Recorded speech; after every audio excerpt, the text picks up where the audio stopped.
Forget Panzer tanks. Imagine, if you will, a world where the Nazis unleashed razor-sharp claws, bone-breaking tails, and flying monsters straight into enemy lines. This is the story of the Nazi dinosaur project, a desperate gamble to weaponize the prehistoric world and unleash it upon an unsuspecting Allied front.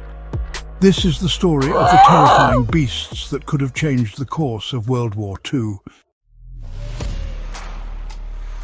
Here in the primeval forests of the late Cretaceous reigns the undisputed king, Tyrannosaurus Rex. Over 40 feet long, nearly 9 tons, the T-Rex was built for dominance. Its bone-crushing jaws, its powerful legs, its very presence radiated an aura of raw power. Now imagine this apex predator, not as a fossil but as a weapon of war, twisted and reshaped by the darkest imaginations of the Third Reich. The Nazis envisioned the T-Rex clad in steel armor, plating its back and flanks against gunfire and shrapnel. Mounted turret guns on its sides would unleash a hail of lead, while side-launching Panzerfausts would turn the tide of any tank battle. They even considered a machine gun rigged to its skull harness, a terrifying display of firepower and prehistoric fury.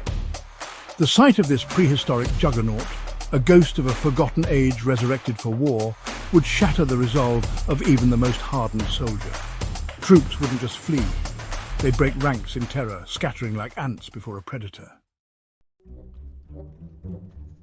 While Tyrannosaurus Rex embodied brute force, Velociraptor was the epitome of lethal agility. Fast, small, terrifyingly smart. The Velociraptor was a natural assassin, and under Nazi command it would have been the perfect commando. Picture, if you can, packs of these predators bred for war, their already lethal claws sharpened to a razor's edge. They envisioned them with lightweight armor plating, deflecting blades and bullets, their natural agility amplified by the twisted ingenuity of Nazi science. Imagine venom-tipped claws, silent and swift, delivering toxins that could cripple an enemy in seconds.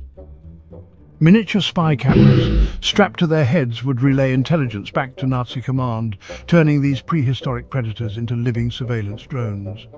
Dropped behind enemy lines by night, they'd slink through shadows, their dark plumage rendering them nearly invisible. They would infiltrate camps, picking off sentries, their movements swift and silent, their attacks precise and deadly, eliminating targets with surgical precision. One pack of Nazi-trained raptors could take out an outpost before the guards even knew they were under attack. The psychological impact would be devastating. The enemy would never know where they might strike, or when, living in a perpetual state of fear, haunted by the knowledge that the jungle itself had turned against them. Chapter 3. Brachiosaurus, the Walking Siege Tower. In the realm of giants, Brachiosaurus reigned supreme. 80 feet long, 40 feet tall, a living mountain of muscle and bone. Too massive for speed, the Brachiosaurus was, in the eyes of the Nazi regime, perfect for siege warfare. Imagine this towering herbivore, its long neck transformed into a weapon of war. Missile racks mounted along its spine, their deadly payload capable of leveling entire city blocks.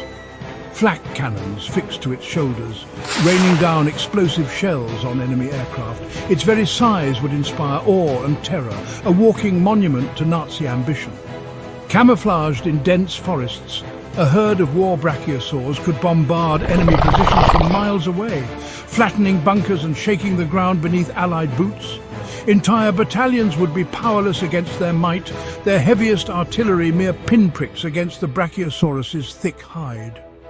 But the true terror of the Brachiosaurus wouldn't be its firepower. It was the storm, unstoppable and inevitable, advancing with the terrible patience of nature itself.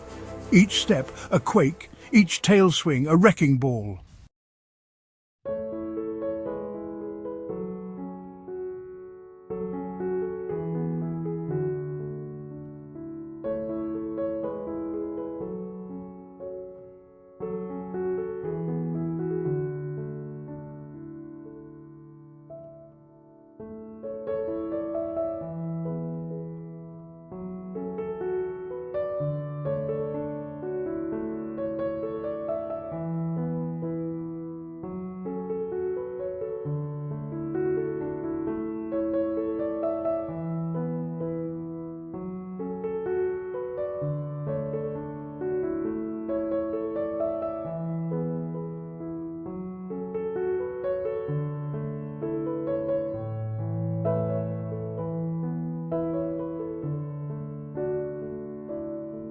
way for Nazi troops to flood through the wreckage.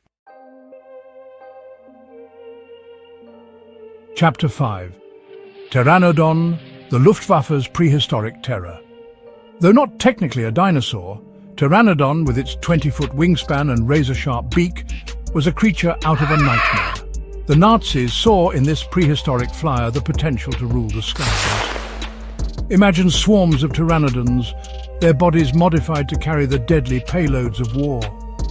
Bombs strapped to their chest rigs would transform these silent predators into dive bombers capable of reducing Allied convoys to smouldering wreckage. Cameras, mounted near their sharp eyes, would provide the Luftwaffe with unparalleled reconnaissance capabilities, allowing them to track enemy movements with terrifying accuracy. They would glide over radar zones, their silent wings undetectable by even the most sophisticated technology. Fighter pilots in dogfights, not with planes, but with agile, bloodthirsty beasts that could turn mid-air with astonishing speed, their razor-sharp beaks tearing through canvas and metal with equal ease. These weren't bombers, these were predators. The sky, once a symbol of freedom and hope, would become their battlefield. Chapter 6. A prehistoric nightmare averted.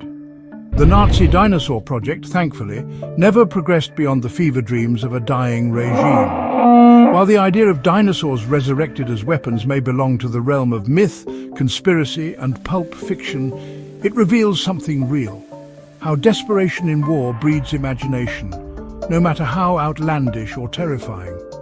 Dinosaurs as weapons sound insane, but in the chaos of World War II, stranger ideas weren't far off. What if they had succeeded in unleashing their prehistoric army? Let us know your thoughts in the comments below. And if you love bizarre alternate history and terrifying what-ifs, don't forget to like, subscribe, and smash that bell.